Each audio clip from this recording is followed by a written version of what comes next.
যারা বক্সের কাজ করতে চাইছিল, যারা যারা বক্সের ব্যবসা করেছো, যারা যারা বক্স বাজাতে চাইছো, যারা যারা অপারেটর হতে চাইছিলে এতদিন, তাদের জন্য সুখবর। তাদের জন্য প্রতি মাসে 1,500 টাকার একটা চাকরি পাওয়া গেছে, যেই চাকরির নাম হচ্ছে শিক্ষিত বেকার হতে হবে। আবার যাই তাই বেকার হলে হবে নি, শিক্ষিত বেকারদের জন্য একটা চাকরি এসছে, যার নাম হচ্ছে যুবসাথী প্রকল্প।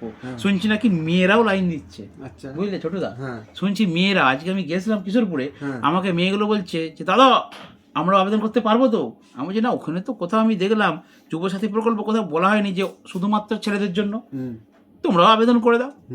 তবে কি 25 বছর হলে লক্ষ্মী ভাণ্ডার, 21 বছর হলে যুব ভাণ্ডার, ভাণ্ডারে ভাণ্ডার, কোনো অসুবিধা নেই, ভাণ্ডার নিয়ে যান। এবারে কয়েকটা বিষয় বলি, যারা যারা বক্সের ব্যবসা করতে, আমার তো বক্সের চ্যানেল, বক্সের নিয়ে বলবো। তো যাই হোক, ইন্টারেস্টিং একটা ভিডিও আপনারা দেখবেন। ছোটদা, তুমি কি এই যুবসাথী প্রকল্পে আবেদন করতে চাও? হ্যাঁ। তুমি কি মাসে মাসে 1,500 টাকা করে ভাতা নিতে চাও? হ্যাঁ, নিতে চাও। কিন্তু তুমি কি জানো যে এর একটা ক্রাইটেরিয়া করেছে, মাধ্যমিক পাস হতে হবে? আইনের ফাঁক আছে একটা, মানে আইন করেছে, আইনের ফাঁক আছে। সেটা কি বলতো, তুমি ভাতা পাবে মাসে 1,500 টাকা করে, কিন্তু তোমাকে শিক্ষিত বেকার হতে হবে। কেন কথাটা বলছি জানো? কেন? দেখো, লক্ষ্মী ভাণ্ডার যারা পায়, সেখানে কি বলা হচ্ছে, মেয়েদের 25 বছর বয়স হলেই তোমরা লক্ষ্মী ভাণ্ডার পাবে বলা আছে। যারা বার্ধক্য ভাতা পায় তাদেরকে বলা হচ্ছে 60 বছর বয়স বেরালেই সে বার্ধক্য ভাতা পাবে, পাচ্ছে। যারা বিধবা ভাতা পায় তাদের স্বামী মরলেই বলা হচ্ছে যে সে বিধবা ভাতা পাবে, পাচ্ছে। যারা বিকলাঙ্গ, শারীরিক দিক দিয়ে পঙ্গু, তারা বিকলাঙ্গ ভাতা পায়, পাচ্ছে, পাচ্ছে। তাহলে এই বেকার ভাতা বা এই যুবশ্রী প্রকল্পের বেলায় কেন বলা হচ্ছে যে মাধ্যমিক পাস হতে হবে? বলো, তার মানে কি? আমাদের এই দেশে, মানে আমাদের এই রাজ্যে, বলি এই দেশে নয়, দেশে বলাটা ভুল হবে, আমাদের এই রাজ্যে এমন একটি ব্যবস্থা চালু হয়েছে যেখানে বেকার হলে টাকা পাওয়া যায়, কিন্তু শিক্ষিত বেকার হতে হবে। মেয়েদের বেলায় নয়, ছেলেদের বেলায়। এখন যেই মেয়েগুলো মাধ্যমিক পাস, তারা এই আবেদনটা করবে। যে মেয়েগুলো মাধ্যমিক পাস করেনি তারা করবে নি, ভাই, মিটে গেল। আর ছেলেদের ক্ষেত্রে যারা যারা এই বক্স বাজাতে চাইছেন, বক্সের কাজ করে, আমি তো প্রথম দিনে দেখেই ভাবছিলাম, যা হোক আমাদের অপারেটর ভাইগুলো বা আমার এখানে অনেকগুলো স্টাফ থাকে, প্রত্যেকে আমি ধরুন 6-7 হাজার মাইনে দিই, আর 1,500 টাকা করে যদি ভাতা পাওয়া যায়, ধরো এই ছোটদার কথাই বলি, ইনি কালার করে, আমি এখানে ধরুন ওনাকে কত ইনকাম করো আমার কাছ থেকে মাসে? মাসে কত বলো, কত? 5-6 হবে। 5-6 হবে। তুমি তো রং করো, অবসর টাইমে করো, অবসর টাইমে এসে আমার কাছে কালারের কাজ করে 5-6 হাজার করে। তো যদি একটা মাসে 1,500 টাকা করে পাওয়া যেত, তাহলে ওটা 6-এর সঙ্গে 8-1.5 7 7.5 যোগ দিত। আর একটা কি সিস্টেম আছে জানো, লক্ষ্মীর ভাণ্ডার 500 ছিল, হয়ে গেছে 1000, 1000 থেকে হয়ে গেছে এখন 1,500। তো এই বেকার ভাতা প্রকল্পটা 1,500 দিয়ে শুরু হচ্ছে, কিন্তু এটাও দেখবেন যখনই ভোট আসবে তার আগে 2,000 হবে, 2,500 হবে, 3,000 হবে, তো এরকম বাড়তেই থাকবে, এটা তো সিস্টেম। তো সেই জায়গায় যদি এই মানুষটা পেত 1,500 টাকা, কিন্তু একটাই কি ক্রাইটেরিয়া আছে, মাধ্যমিক পাস হতে হবে। আমি এই জায়গাটাই বলবো বন্ধুরা, আমার এটা পছন্দ হয়নি। লক্ষ্মী ভাণ্ডারের বেলায় বলা হচ্ছে 25 বছর হলে লক্ষ্মী ভাণ্ডার পাওয়া যায়, আর বেকার ভাতার বেলায় কেন তারা বলছে যে মাধ্যমিক পাস হতে হবে? ঠিক কিনা? অরিজিনালি বন্ধুরা আমি বলছি একটা কথা, যে আমাদের এই বেঁচে থাকার জন্য, যাদের জন্য আমরা মুখে দুটো অন্ন দিতে পারি, সেই কৃষক বন্ধু, সেই চাষি মানুষ, আমার মনে হয় চাষি মানুষদের মধ্যে, চাষির ছেলে কি হয়? চাষি হয়। ডাক্তারের ছেলে কি হয়?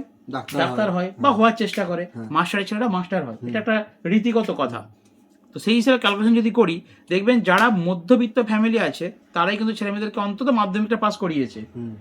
আর যারা খুব গরিব মানুষ, যারা SC ST ক্যাটাগরি বা আরও একটু নিম্ন কাস্টের মানুষ আছেন, তাদের মধ্যে পড়াশোনাটা খুব বেশি হয়নি, কিন্তু তারা বেশি গরিব। তো সেই মানুষগুলোর কথা ভেবে যদি এটা বলা হতো যে যাদের 21 বছর বয়স তারা বেকার ভাতাটা পাবে, অন্তত এই মাধ্যমিক পাস এই অপশনটা খুব সাংঘাতিক ব্যাপার করে দিয়েছে। ছোটদা যার জন্য বাদ পড়ে গেছে। তোমার নামটা কাটা, তোমার নামটা কি? কাটা। তাহলে তুমি হিন্দি হয়ে যাও ফাঁকা, বুঝা গেছে? তো যাই হোক বন্ধুরা, এই টপিকে ভিডিও নয়, ভিডিওটা হচ্ছে যে আপনারা তাহলে কি করবেন, যদি মাধ্যমিক পাসটা করতেন তাহলে তো খুবই ভালো হতো। যা হোক, মাধ্যমিক পাসটা করলে 1,500 টাকা করে মাসে পাওয়া যেত। তো যাই হোক, পাওয়া যাচ্ছে না। আচ্ছা, মেয়েরাও কিন্তু আবেদন করতে পারেন, এটুকু বলে দিলাম। আর ফর্ম কিন্তু ইংলিশে আছে। আমার এখানে 4-5টা ছেলে মাধ্যমিক পাস আছে, ওরা আবেদনটা করবে, যারা আমার এখানে ফোন টোন তুলে বা দোকানে কাজ করে। আর যারা মিস্ত্রি লোক আছে ওনারা কিন্তু কেউ পাবেন না, কারণ মাধ্যমিক পাস কেউ নেই। দেখুন, আচ্ছা তুমি কেন মাধ্যমিক পাস করনি বলো? 7 পাস কেন? পড়াশোনা খরচ হয় বাবা তখন হেল্প করেনি, তাই তো? বাবা আচ্ছা, মারা গেছে। তোমার বাবা যদি জানতো যে মাধ্যমিকটা পাস করলে আমার ছেলেরা 1,500 টাকা করে মাসে মাসে ভাতা পাবে, মানে বেকার ভাতার চাকরিটা পাবে, তাহলে তোমার পড়াতো না পড়াতো নি? হ্যাঁ পড়াতো। খারাপ ঠিক পড়াতো, বলো? জমি বিক্রি করে দিয়ে হলেও পড়াতো। এইটা হচ্ছে ব্যাপার। যদি কেউ জানে যে মাধ্যমিকটা পাস করলে মাসে 1,500 টাকা করে পাওয়া যায়, তাহলে অবশ্যই কিন্তু পড়াতো। কি বলো, সত্যি বলছি আমি? হ্যাঁ সত্যি। অবশ্যই। তো যারা 9-এ পড়ে পড়া ছেড়ে দিয়ে বাইরে চলে গেছো, হয়তো কাজ করছিলে, এখন কাজ নেই, তারা আফসোস করছে যে যদি মাধ্যমিকটা দিয়ে আসতো রে বাবা, তাহলে 1,500 টাকা করে খাতায় নামটা উঠে যেত সরকারি খাতায়। এরকম একটা ব্যাপার। তো যাই হোক, যেটা হয়ে গেছে কিছু করা যাবে, কারণ পড়াশোনা আর ফিরে পাওয়া যাবে না। যারা পড়াশোনা ছেড়ে দিয়েছে, দীর্ঘদিন পড়াশোনা ছেড়ে বাইরে আছে, এখন বেকার হয়ে দেশে আছে, তারা আর ঘুরে পড়তে যেতে পারবে না। তাদের একটা মান সম্মান, মান ইজ্জতের ব্যাপার আছে, আমি জিনিসটা বুঝি। তো যাই হোক, আমার এখানে যতগুলো স্টাফ কাজ করে, ওদেরকে আমি সামান্য কিছু বেতন দিই, আমার সামর্থ্য নেই, যেটুকু সামর্থ্য সেটুকু দিয়ে তাদেরকে হেল্প করি। তো আস্তে আস্তে বেতন বাড়বে, আমার দোকানটা বাড়বে, ব্যবসাটা বাড়বে। খুলে দাও গেটটা, রাস্তাটা ফাঁকা করে দাও। তো আমার দোকান বাড়বে, ব্যবসা বাড়বে, আমি আস্তে আস্তে ওদের বেতন টেতনও বাড়াবো, ঠিক আছে? ছোটোদারও ইনকাম বাড়বে, আরও বেশি কাজ করলে বেশি ইনকাম হবে। ছোটোদা কন্ট্রাক্টে কাজ করে। তো যাই হোক বন্ধুরা, এবারে বলি আসল কথা। তাহলে আমার অপারেটর ভাইরা যারা যারা বক্সের ব্যবসা করছেন বা বক্স তৈরি করবেন, বক্স নিয়ে ব্যবসা করবেন বলে ভাবছিলেন, তারা কোনো ভাতা কিন্তু পাবেন না, ঠিক আছে? ব্যবসায়িক কোনো লোন টোন নিতে পারেন, বাট কোনো ভাতা পাবেন না যদি না মাধ্যমিক পাস হয়। আর যারা যারা মাধ্যমিক পাস হয়, তারা আশা করি চট করে আমাদের এই বক্সের লাইনে কিন্তু আসে না। যারা মাধ্যমিক পাস 11-12 পর্যন্ত পড়েছেন, মধ্যবিত্ত ঘরের ফ্যামিলির ছেলেরা, তাদেরকে তাদের বাবা মায়েরা ব্যবসা করে দেয়, কোনো দোকান করে দেয়, কোনো ছোটখাটো বিজনেস করে দেয়। আশা করি মাইক চালাতে আসে না।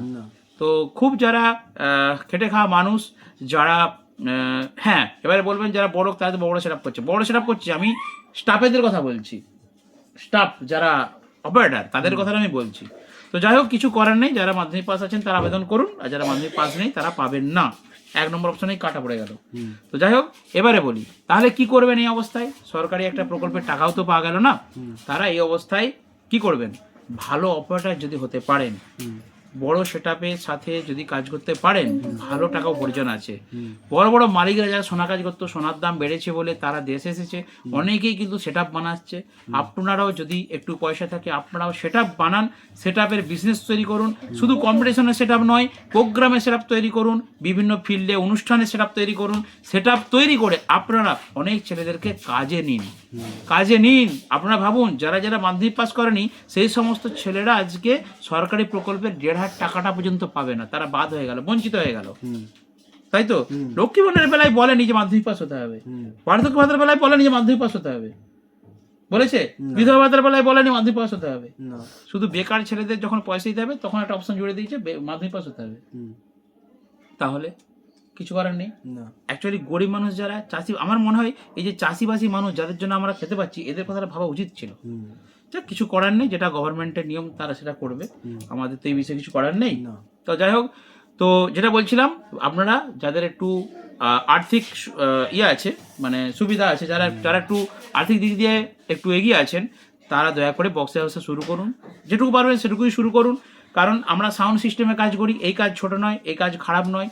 হ্যাঁ, সমস্যা হয়, ঝগড়াঝাটি, অশান্তি, গন্ডগোল হয়, সেটা কম্পিটিশনে বড় বড় ক্ষেত্রে হয়। সেখানে কি হয়, বেশি ভাইব্রেশন চলে, বেশি কম্পিটিশন, দেখেছেন বিভিন্ন ভিডিওতে।